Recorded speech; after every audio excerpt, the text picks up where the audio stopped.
The death penalty in the United States is more than just a sentence. It is a final, irreversible judgment, carrying the weight of justice, tragedy, and in some cases, deep injustice. For decades, black prisoners have faced a justice system that too often leans against them, their fates sealed by racial bias, inadequate legal representation, and troubling questions of guilt and fairness. The numbers tell a story, but the real tragedy lies in the human lives behind them. Men who took their final breaths strapped to a gurney, their last words echoing in cold execution chambers. Some whispered prayers, others proclaimed innocence, while a few met their fate with eerie silence. Today we step into the final moments of 9 black prisoners executed on death row. Their last words, the meals they chose for their final taste of life, and the legacies they left behind. This is more than just history. It is a haunting look at justice, punishment, and the very fabric of the system that decides who lives and who dies. On a quiet evening in Georgia, inside the walls of the state prison, Willie James Pye took his final breath. His fate was sealed by a justice system that had long loomed over his life, and on that night, there was no escape. His final words, his last meal, his final moments, this is his story. Willie James Pye was convicted of the brutal 1993 murder of his ex-girlfriend, Alicia Yvette Wimby, in Peach County, Georgia. Prosecutors painted a grim picture of a man fueled by anger and revenge. After setting a fire that took Alicia's life, Pye was sentenced to death in 1996, marking the beginning of his decades-long wait on death row. Fast forward to March 20th, 2024. The clock neared 7 p.m. The execution chamber at the Georgia Diagnostic and Classification Prison was prepared, sterile and cold. Witnesses, including Alicia's family, sat in silence. Outside, protesters gathered, some in support of his execution, others pleading for mercy. Willie James Pye was led to the chamber, shackled at the hands and feet. The guards secured him onto the gurney, the straps tightened across his body. The IV lines were inserted, carrying the lethal dose of pentobarbital that would soon still his heart. The warden gave the signal. As tradition allows, Pye was given the chance to speak his final words.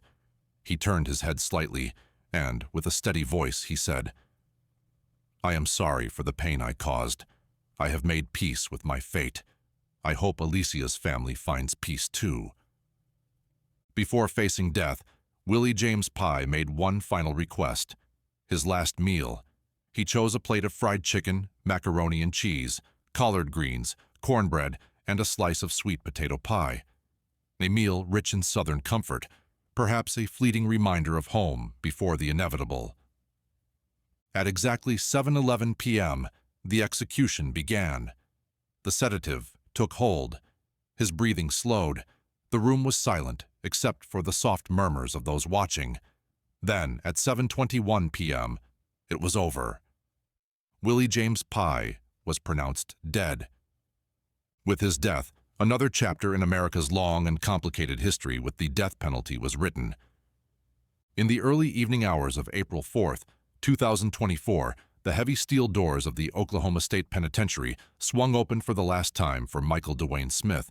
His execution was imminent, his fate sealed. But what happened in the final moments of his life, his last words, his final meal, and the chilling silence that followed?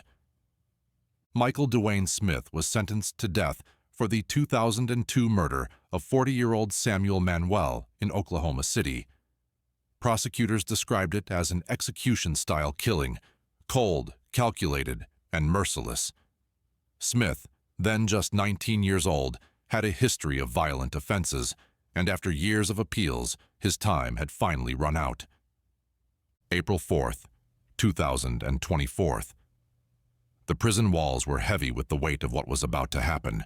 The chamber was prepared, the witnesses seated, some watching for justice, others for closure. At exactly 10 p.m., Smith was led in, his wrists and ankles shackled. He lay back onto the execution gurney, his breathing steady, his face unreadable. The straps were tightened, the 4 lines inserted. The executioner stood ready.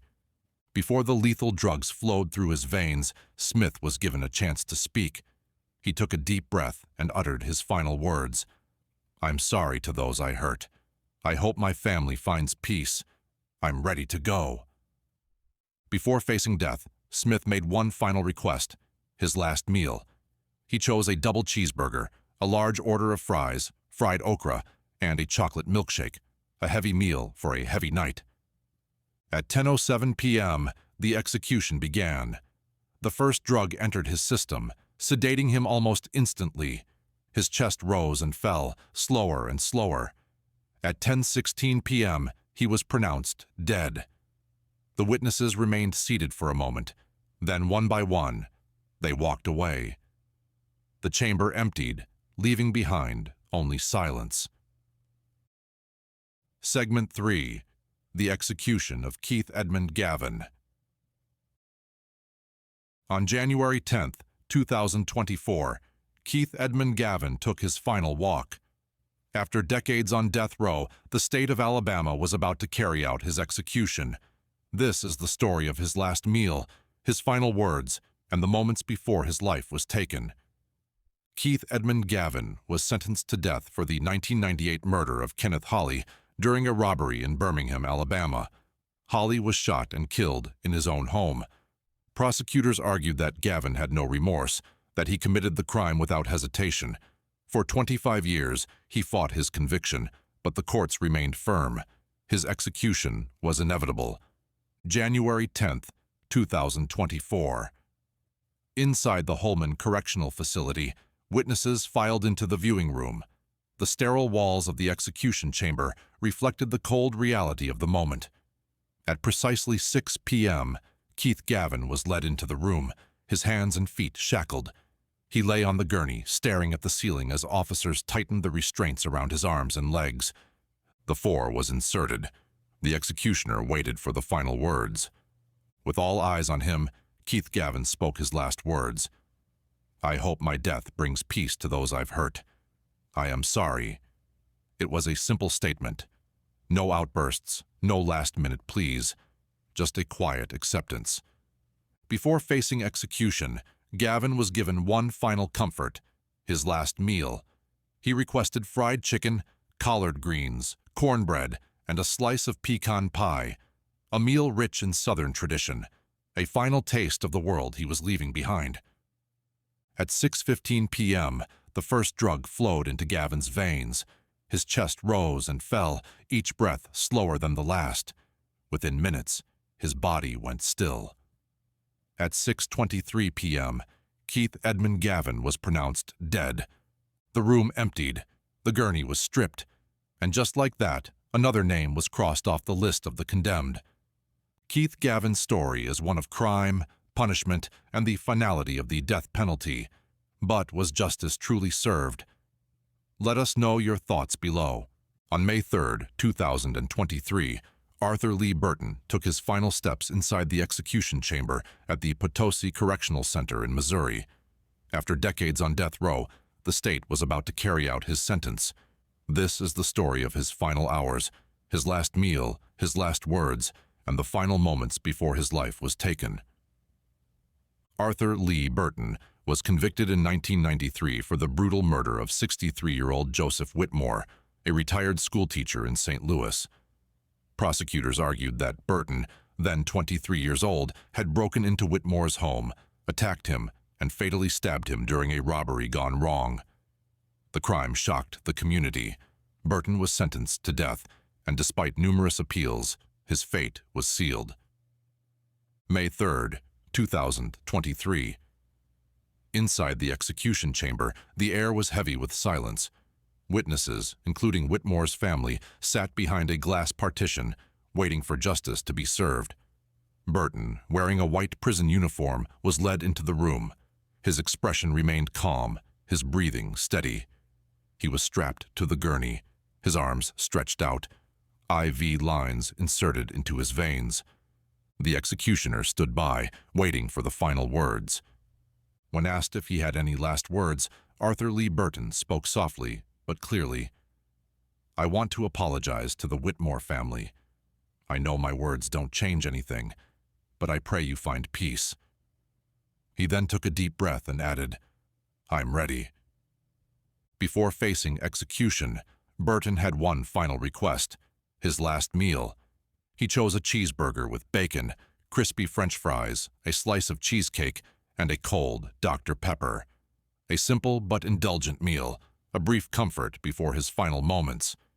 At exactly 6:10 p.m., the first drug in the lethal injection cocktail was administered. Burton's eyes remained open for a few moments before his breathing became shallow. Within minutes, his body went still. At 6:17 p.m., Arthur Lee Burton was pronounced dead. The execution chamber emptied, the gurney was stripped, the witnesses left in silence. And just like that, another life was taken by the system. On the night of May 9th, 2024, Freddie Eugene Owens lay strapped to a gurney, staring up at the bright lights of the South Carolina execution chamber. Decades on death row had led to this moment. Tonight he would take his last breath. This is the story of his final hours, his last meal, his last words, and the final moments before his life ended. Freddie Eugene Owens was convicted for the 1997 murder of a convenience store clerk, 19-year-old Todd Cagle, during an armed robbery in Greenville, South Carolina. Security footage captured Owens executing Cagle with a single shot to the head after he had already complied with Owens's demands. The act was cold and calculated. Prosecutors painted him as a ruthless killer. He was sentenced to death in 1999, and despite multiple appeals, his fate remained unchanged. On May 9, 2024, Owens was led into the execution chamber at the Broad River Correctional Institution. His hands and feet were shackled. The air was still, heavy with finality. Witnesses sat behind a glass panel, including family members of the victim and prison officials. Owens lay on the gurney, his arms secured as IV lines were inserted into his veins. The warden asked if he had any final words. Owens inhaled deeply and spoke his final words. "To the Cagle family, I can never undo the pain I caused. I hope you can one day find peace. To my family, I love you all. I'm going home now." Before his execution, Owens had one last meal. His choice: fried chicken, macaroni and cheese, collard greens, cornbread, and sweet tea. A Southern meal, perhaps a final comfort before his journey ended. At exactly 7:02 p.m., the first drug of the lethal injection process was administered. Owens's eyes blinked slowly before closing. His chest rose and fell, until finally, it stopped. At 7:09 p.m., Freddie Eugene Owens was pronounced dead. The room emptied, the gurney was stripped, and just like that, another chapter in the story of capital punishment came to an end. On the night of his execution, Marcellus Scott Williams lay on the gurney, staring at the bright fluorescent lights above. His time had run out. After decades on death row, justice, or what some call justice, was about to be served. But what were his final words? What did he eat for his last meal? And what were his final moments like? This is his story. Marcellus Scott Williams was convicted of the brutal 1998 murder of a newspaper delivery woman, Felicia Gale, in Missouri. Prosecutors stated that Williams stabbed her multiple times during a home invasion, leaving a gruesome scene behind. DNA evidence, witness testimonies, and a confession sealed his fate. In 2001, he was sentenced to death. But as his execution date approached, questions arose about the fairness of his trial and whether he was truly guilty. May 15, 2024. The execution chamber at the Potosi Correctional Center was silent, except for the soft hum of the overhead lights. Williams, shackled at the wrists and ankles, was led into the room. He was strapped to the gurney, IV lines inserted into his arms, and a microphone positioned near his face. Witnesses sat behind the glass, some seeking justice, others bearing the weight of the moment. The warden stood beside him, reading out the protocol. And then the inevitable question: "Do you have any last words?" Williams took a deep breath. His voice was steady as he spoke. "I am innocent. I did not kill Felicia Gale. My blood is on your hands." A few seconds of silence passed.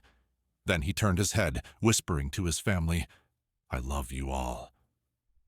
Before facing execution, Williams was given the opportunity to request a final meal. His choice: a cheeseburger with bacon, seasoned fries, a strawberry milkshake, and a slice of pecan pie. A simple meal, perhaps a small moment of comfort before the inevitable. At exactly 7:10 p.m., the execution began. The first drug was administered, and within moments, Williams' body went still. His breathing slowed, his eyelids fluttered. Then, complete stillness. At 7:18 p.m., the execution was declared complete. Marcellus Scott Williams was dead. On the morning of September 26, 2024, Emmanuel Antonia Littlejohn lay strapped to a gurney, his arms secured, intravenous lines inserted. After more than 3 decades on death row, the culmination of his sentence was imminent. What were his final words? What did he choose for his last meal? And how did the execution unfold? This is his story. In 1992, Emmanuel Littlejohn was involved in the robbery of an Oklahoma City convenience store, during which the store owner, Kenneth Mears, was fatally shot. Although Littlejohn did not fire the lethal shot, he was convicted under the state's felony murder law, which holds accomplices equally culpable in certain circumstances. In 1994, he was sentenced to death for his role in the crime. In the hours leading up to his execution, Littlejohn was granted the customary right to a final meal. He requested a meat pizza, Coca-Cola, and 2 slices of cheesecake. This meal, simple yet indulgent, perhaps offered a semblance of comfort in his final moments. At 10 a.m., Littlejohn was escorted into the execution chamber at the Oklahoma State Penitentiary in McAlester. Witnesses, including members of Mears' family, legal representatives, and media personnel, observed from behind a glass partition. Littlejohn was positioned on the gurney, and medical personnel prepared the intravenous lines for the lethal injection. When offered the opportunity to make a final statement, Littlejohn turned to his mother and daughter, who were present among the witnesses, and said, "Everything is going to be okay. I love you." These words conveyed a sense of reassurance and affection, reflecting on the gravity of his actions and the love for his family. At 10:14 a.m., the warden signaled for the execution to commence. The lethal injection protocol began, administering a series of drugs designed to induce unconsciousness, paralysis, and, ultimately, cardiac arrest. Littlejohn's breathing deepened, producing sounds resembling snores, then gradually became shallow. By 10:17 a.m., his breathing ceased. Medical personnel confirmed the absence of vital signs, and Emmanuel Antonia Littlejohn was pronounced dead. Despite the Oklahoma Pardon and Parole Board's recommendation for clemency, Governor Kevin Stitt declined to commute Littlejohn's sentence. The execution proceeded, reigniting debates about the death penalty, the application of felony murder laws, and the justice system's infallibility. Emmanuel Antonia Littlejohn's execution serves as a poignant reminder of the complexities surrounding capital punishment. His final words expressed love and reassurance, but the broader questions about justice and redemption continue to resonate. On the evening of April 16, 2024, Garcia Glenn White lay strapped to the gurney, his arms secured, IV lines inserted. The weight of decades on death row pressed down on him. Every breath, every heartbeat brought him closer to his final moment. What were his last words? What was his final meal? And how did he face his execution? This is his story. Garcia Glenn White was convicted of a brutal double homicide in Houston, Texas. The crime occurred in 1989 when 2 sisters, 5-year-old Jasmine and 3-year-old Jalessa, were found stabbed to death inside their home. White, a close acquaintance of the victim's mother, was arrested after evidence linked him to the crime scene. Prosecutors argued that White committed the killings in a fit of rage while intoxicated. Despite his defense team's claims of mental illness and an impaired state of mind, the jury found him guilty. In 1996, he was sentenced to death.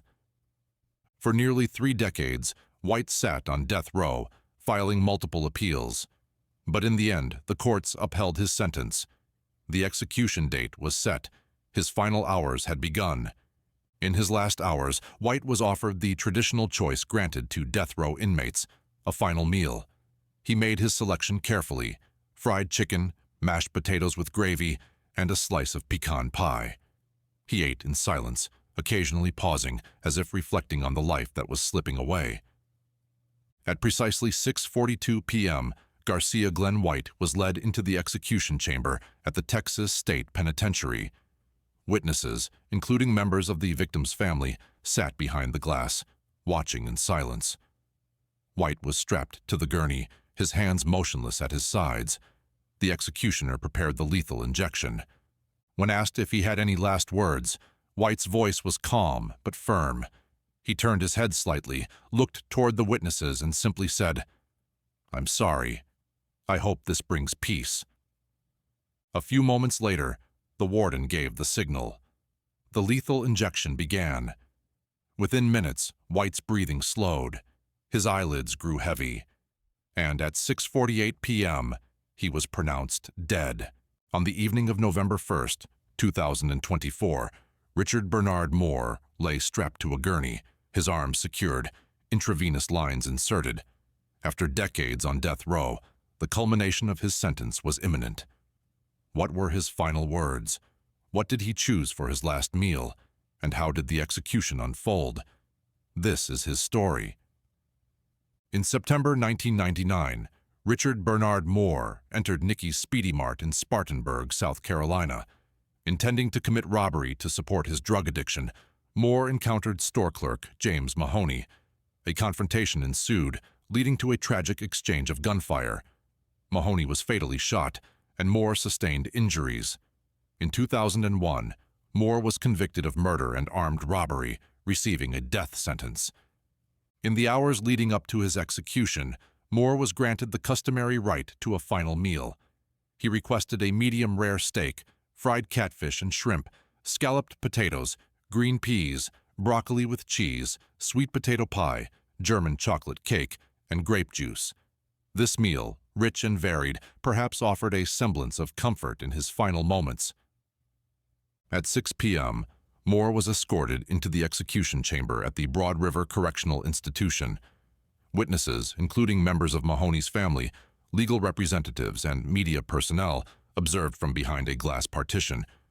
Moore was positioned on the gurney, and medical personnel prepared the intravenous lines for the lethal injection. When offered the opportunity to make a final statement, Moore's attorney, Lindsey Vann, read his prepared words. "To the family of Mr. James Mahoney, I am deeply sorry for the pain and sorrow I caused you all. To my children and granddaughters, I love you and am so proud of you. Thank you for the joy you have brought to my life." These words conveyed remorse and affection, reflecting on the gravity of his actions and the love for his family. At 6:01 p.m., the warden signaled for the execution to commence. The lethal injection protocol began, administering a dose of pentobarbital. Moore's breathing deepened, producing sounds resembling snores, then gradually became shallow. By 6:04 p.m., his breathing ceased. Medical personnel confirmed the absence of vital signs, and at 6:24 p.m., Richard Bernard Moore was pronounced dead. Despite appeals for clemency from various quarters, including jurors, the presiding judge, and advocacy groups, Governor Henry McMaster declined to commute Moore's sentence.